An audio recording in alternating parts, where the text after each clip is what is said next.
Morning বন্ধুরা, সকালবেলা উঠে দেখো সবাই আমি কি কাজ শুরু করে দিয়েছি। সবাই বলো বাড়িতে আমি কি করি। তো দেখো আমি কি করছি, ভিডিও কেন ছাড়তে পারছি না তোমাদের জন্যে সেটা একবার দেখো। তো সকালে উঠে আমি সিঁড়ির কোনায় একটু গ্রাউন্ড মতো করছি, কারণ ছাদের উপরে রাবিশ আছে, সেইগুলোকে নিয়ে আমি এই কর্নারটায় রাখবো, তার জন্য একটু গ্রাউন্ড মতন করছি।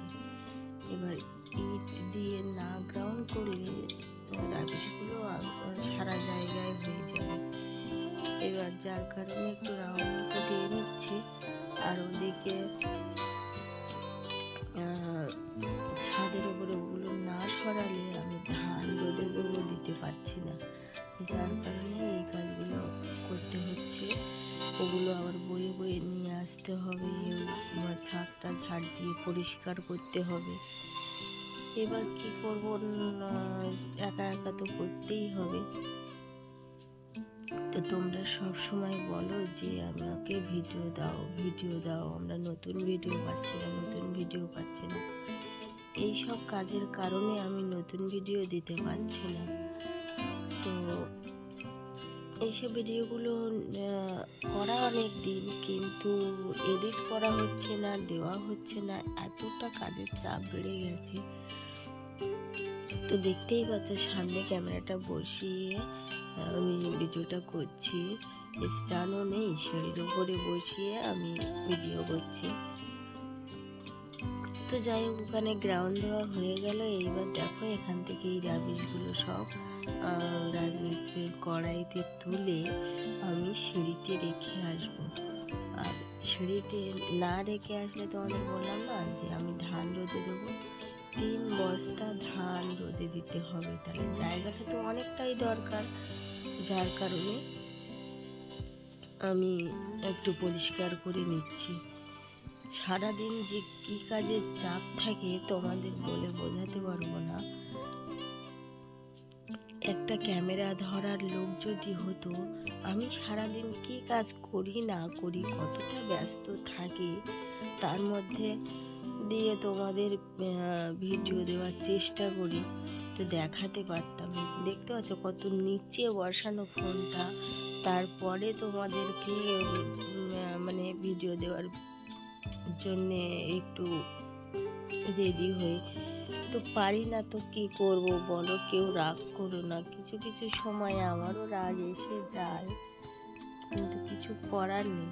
তোমরা যে আমার ক্যামেরার লাইভে এসে বলো যে ভিডিও চাই, সব থেকে বেশি বলো হেডসেট ভিডিওটা দিতে হবে। তা নিত্য নতুন এই ঠান্ডার সময় কোথায় পাবো, তোমরা বলতে পারো যে নিত্য নতুন হেডসেট ভিডিও কেউ ঠান্ডায় করতে পারে? আমি তো পারি না, আর কেউ তো মানে হেডসেট করবেই না এই ঠান্ডার সময়, যার কারণে হেডসেট ভিডিওগুলো দিতে পারি না। কিন্তু আমি যে ভিডিওগুলো করে রেখেছি সেইগুলোই ঠিক মতন এডিট করার সময় পাচ্ছি না। তো কি বলবো বলো, তোমরা সব সময় তো বলো, কিন্তু কি করব, কিছু করার নেই।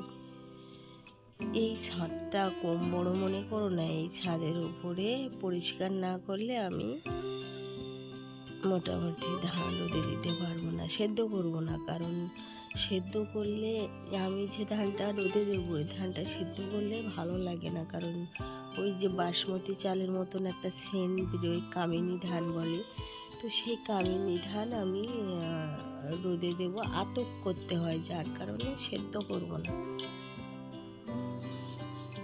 আর অনেকটাই দূরে মানে মেশিনে নিয়ে যেতে হয় চাল বের করার জন্যে। তো একা তো এক বস্তা করে নিয়ে যাওয়া সম্ভব নয়, তাই একজনের ভ্যান বলে রেখেছি, সে আমাকে ভ্যানটা দেবে, আমি একেবারে 3 বস্তা ধান নিয়ে চলে যাব।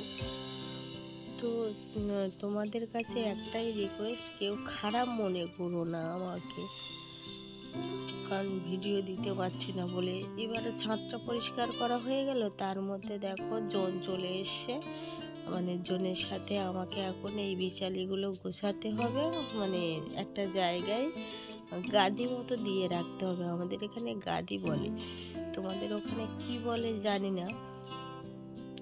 সবাই কমেন্ট করে জানিও, আর ভালো মন্দ সব কিছুই জানিও। আমার ভিডিওগুলো ভালো হয় কি না হয় সব কিছু কমেন্ট করে জানিও, বেশি বেশি করে শেয়ার করো, আর নিজেদের মতামত জানিও। নতুনরা সাবস্ক্রাইব করে পাশে থেকো, পুরানোরা তো আমাকে অনেকটাই সাপোর্ট করে। আর মানে নতুনদের কাছে একটাই রিকোয়েস্ট, তোমরা একটু বেশি বেশি করে সাপোর্ট করো। তো দুটো জন ধরেছি আর আমি, আর জন দুটো তো মোটামুটি পারবে না একা একা করতে, তাই জন্য আমিও সাথে হাতে হাত লাগিয়েছি। ভেবেছিলাম ফার্স্টে একটা জন আর আমি হয়ে যাবে, তারপর বললাম না, অনেকটাই দূরে, তো দুটো জনই লাগবে, আমাকে সাথে থাকতে হবে আর কি। তো তার জন্য দুটো জন নেওয়া, দুটো এই যে কাকুটা আর দাদাকে নিয়েছি, যে দাদাকে আমি সব সময় কাজে নিই। ওই দাদাটা গাদা দিচ্ছে আর কাকুটা বয়ে দিচ্ছে আর আমি সাজিয়ে দিচ্ছি। তো আজকে মতন এই পর্যন্ত ব্লগটা ভালো লাগলে লাইক